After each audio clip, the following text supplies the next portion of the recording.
सबसे पहले मैंने कल आप लोगों को बताए थे एंजाइम लेबल्स होते हैं, फ्लोरेसेंट लेबल होते हैं, रेडियो होते हैं और मेटल वाले होते हैं। मेटल वाले इसमें डिस्कस किए हुए, लेकिन वो क्योंकि पिछली बुक्स के अंदर इसका जिक्र है इसलिए आप लोगों को बता दिया गया था।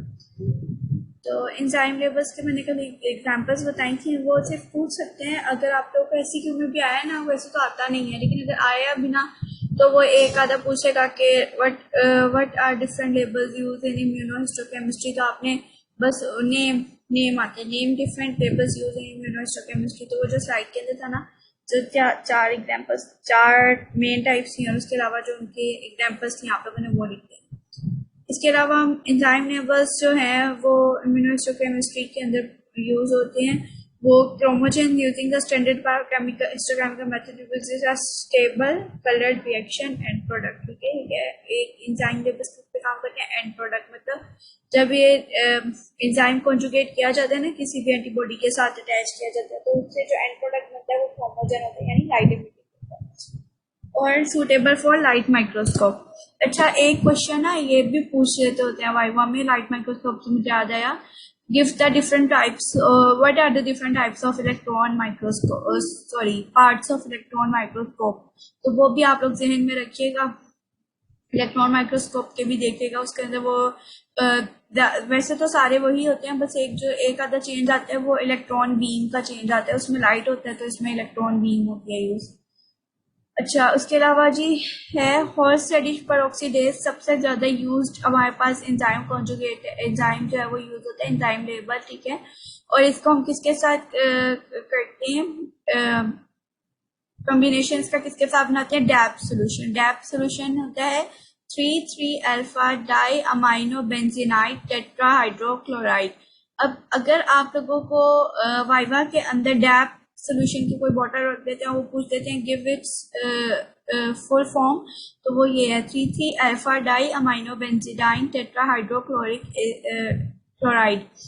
It yields a crisp insoluble dark brown reaction end product, यानी इसका जो हमें एंड प्रोडक्ट मिलता है वो कैसा मिलता है, डार्क ब्राउन सा मिलता है। DAB is class as a hazardous chemical and being reported to be potential carcinogen. Horse-Russell peroxidase is commonly used as an antibody label for several reasons. Its small size does not hinder. अब ये इसकी properties हैं कि हम इसको क्यों prefer करते हैं। ठीक है, HRP को, इसको HRP भी कहते हैं। अगर आपको कहीं HRP लिखा आ जाए MCQ में तो आपने कंफ्यूज नहीं होना। तो HRP की क्या क्या प्रॉपर्टी है, इस small size does not hinder the binding of antibody to angiotensin, the enzyme is easily obtainable, highly purified form and therefore chance of contamination is minimized. It is a stable enzyme. ठीक है, और ये जब भी आप इसकी storage वगैरह करते हैं तो इसके अंदर एक काफी अरसे तक इसके अंदर कोई चेंज नहीं आता। ठीक है, any endogenous activity is easily quenched, यानी कि अंदर अगर कोई भी टिश्यू के अंदर एक्टिविटी हो रही है तो उसको हम क्या कर सकते हैं, खत्म कर सकते हैं इसको यूज करते हुए। ठीक है, अदर एक क्रोमोजेंस कौन कौन से हैं, अब ये हर एक का ना उसने बताया। वैसे तो ये एंजाइम लेबल्स के ना एग्जांपल्स हैं। ठीक है, अगर आपको आ जाते मतलब नेम्स आ जाते तो आपने एंजाइम लेबल्स के अंदर जो एग्जांपल्स देनी है वो ये है। कलर लिखने की जरूरत नहीं होती, बट कलर अक्सर एमसीक्यूज के अंदर पूछ लेते हैं वो, तो आपको एमसीक्यूज के अंदर उसका आंसर करना आना चाहिए। ठीक है, तो 3 अमाइनो 9 इथाइल कार्बाजोल कौन सा कलर देता है, रेड फाइनल प्रोडक्ट देता है। ठीक है, दूसरा है 4 क्लोरो 1 नेफ्थोल, ये ब्लू कलर देता है। अच्छा, इसको ना आप लोग चाहें तो कोई निमोनिक बना के याद कर लें, और चाहे तो आप लोग जो है इसको रट्टा लगा लें, यही इसका काफी हल है। दूसरा है हैंकर येट्स रिएजेंट, ये कौन सा कलर देता है, डार्क ब्लू प्रोडक्ट, और अल्फा नेथोल पायरोनिन रेड पर्पल देता है। ठीक है, पायरोनिन रेड पर्पल कलर देता है। बस इसके अंदर यही बातें इंपॉर्टेंट हैं।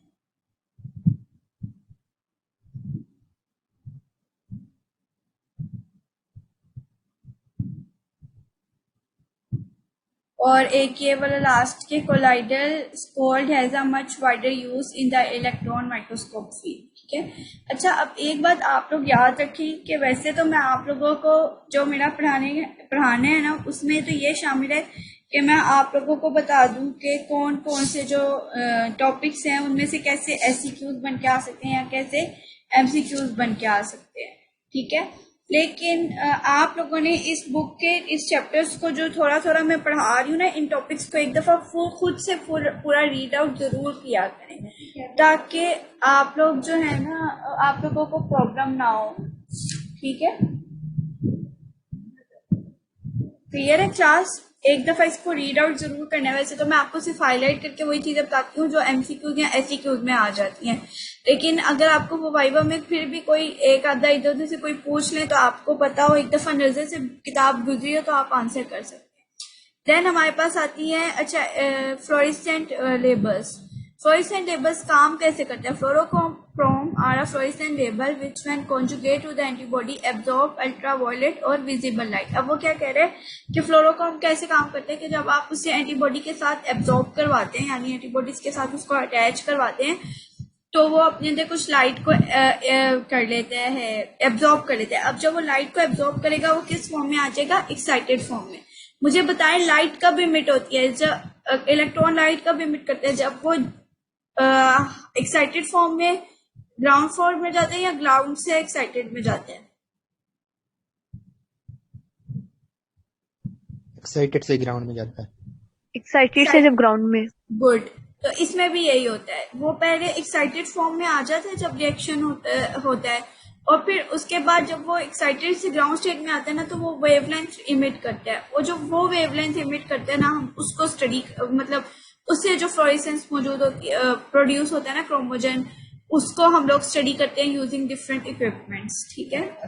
Some protein have a different capacity to combine or conjugate with fluorochromes। जो fluorochrome labels, अच्छा enzyme labels mostly light microscope के लिए यूज होते हैं, और जो fluorochrome होते हैं ना वो मोस्टली फ्लोरेसेंस माइक्रोस्कोप के लिए यूज होते हैं, ठीक है। इसके अलावा इसके अंदर जो सबसे ज्यादा absorption emission characteristics of several commonly used fluorochrome are summarised.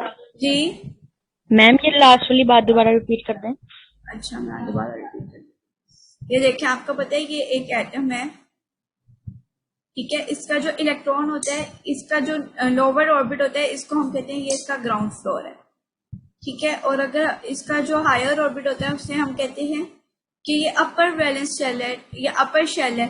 अब जब भी एक इलेक्ट्रॉन एनर्जी गेन करेगा ना, वो लोअर ऑर्बिट से किस ऑर्बिट में जाएगा? वो हायर ऑर्बिट में जाएगा।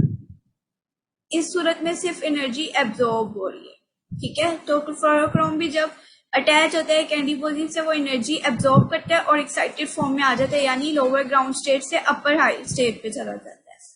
अब वो क्या करता है, जब उसकी एनर्जी जब वो अपर हाई स्टेज से दोबारा लोअर स्टेज के अंदर जाता है ना, तो वो रेडिएशन इमिट करता है, ठीक है। यहाँ हम जिसको क्या कहते हैं कि वो एनर्जी इमिट करता है। जो ये एनर्जी इमिट होती है ना, ये एज अ फॉर्म ऑफ क्रोमोजन यानी कि कलर्ड कंपाउंड हमें नजर आती है, और फिर हम लोग जो है डिफरेंट इक्विपमेंट्स यूज करते हैं उसको स्टडी करने के लिए, ठीक है। क्लियर है? इस बच्चे ने क्वेश्चन पूछा था, इसमें ये इस प्रिंसिपल पे काम करते हैं फ्लोरोक्रोम लेबल्स, ठीक है। अगर प्रिंसिपल पूछ लें तो आपने ये बता,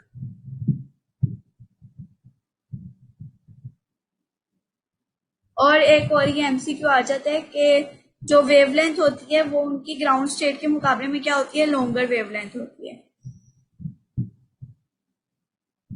ठीक है। ये एमसीक्यू आ जाता होता है।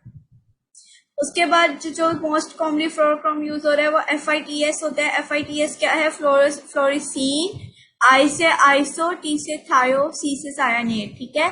फ्लोरिसीन आइसो थायोसायानेट मोस्ट कॉमनली यूज फ्लोरोक्रोम है, जो कि इम्यूनोफ्लोरेसेंट माइक्रोस्कोपी के लिए इस्तेमाल होता है, ठीक है। और इसकी जो ये क्यों इतना यूज होता है? क्योंकि ये हमें wide range of absorption show करते हैं, किधर? यूवी से ब्लू लाइट की तरफ, ठीक है।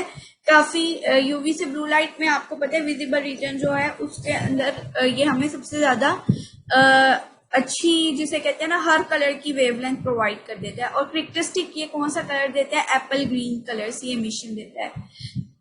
An advantage of FITC is that apple green fluorescence is clearly seen in autofluorescence in mammalian tissue, ठीक है। कि FITC जो है ना एप्पल ग्रीन फॉर इंस्टेंस वो, और अगर ऑटो फ्लोरेसेंस के प्रिंसिपल पे आप काम कर रहे हैं और वो हमें इतना अच्छा नहीं नजर आ रहा, तो आप इस FITC को यूज करते हुए उस एप्पल ग्रीन कलर को यूज कर सकते हैं। उसके अलावा जो एक और है वो कौन सी है, रोडामीन। रोडामीन क्या करती है, absorb maximally in green light and has an orange red emission, यानी कि वो क्या करती है, ग्रीन लाइट को अपने अंदर एब्जॉर्ब करती है और जब वो इमिट करेगी तो कौन सी रेड लाइट इमिट करेगी, ऑरेंज रेड।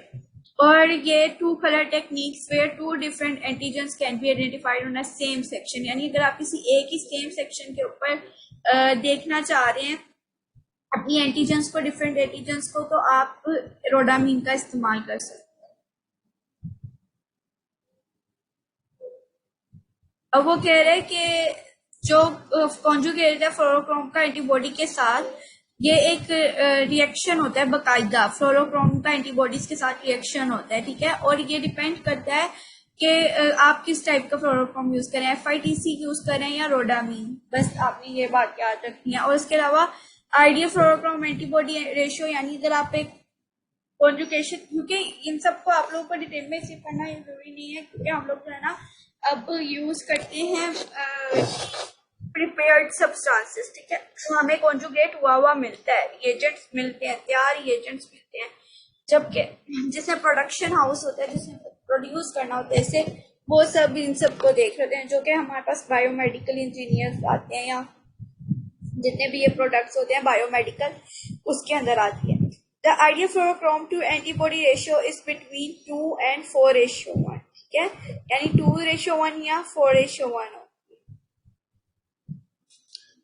इसके बाद जी हमारे पास है radio labels. The use of radio isotopes as tracer requires a auto radiography facilities. आप लोगों को जो मैंने बताया था कि रेडियो एक्टिव सब्सटेंसेस होती हैं, ठीक है। तो हम लोग, आप लोगों को पता है कुछ रेडियो आइसोटोप्स होते हैं, जैसे आयोडीन को फॉर एग्जांपल हम लोग यूज करते हैं, आयोडीन 131 को हम गोइटर के लिए यूज करते हैं। इसी तरीके से ना कुछ ऐसे रेडियो लेबल्स होते हैं, ठीक है, रेडियो जो कि ऑटोमेटिकली होते ही रेडियो एक्टिव सब्सटेंसेस है, रेडिएशन एमिट करते हैं। तो जो है ये रेडियो एक्टिव सब्सटेंसेस होती हैं, और हम लोग मोस्टली ये यूज नहीं होते, क्योंकि आपको पता है कि रेडियो सब्सटेंसेस जितनी भी होती हैं वो ये रेडिएशन इमिट करती हैं, और हम उस रेडिएशन को स्टडी करते हैं, काम तो ये ऐसे करती हैं, लेकिन हम लोग ये मोस्टली यूज नहीं करते, क्योंकि आपको पता है रेडिएशन वाली जो चीजें होती हैं वो बहुत जो होती है नुकसानदेह होती हैं, हेल्थ हैजर्ड्स होती हैं। कौन बच्चा मुझे बता रहा था कि उसके एरिया में कैंसर इस रेडिएशन की वजह से ही आ रहा है? PIG का कौन सा बच्चा था? कौन सा में? कौन सा में, ठीक है। तो इसीलिए हम लोग इसको मुझे यूज नहीं करते। एक दफा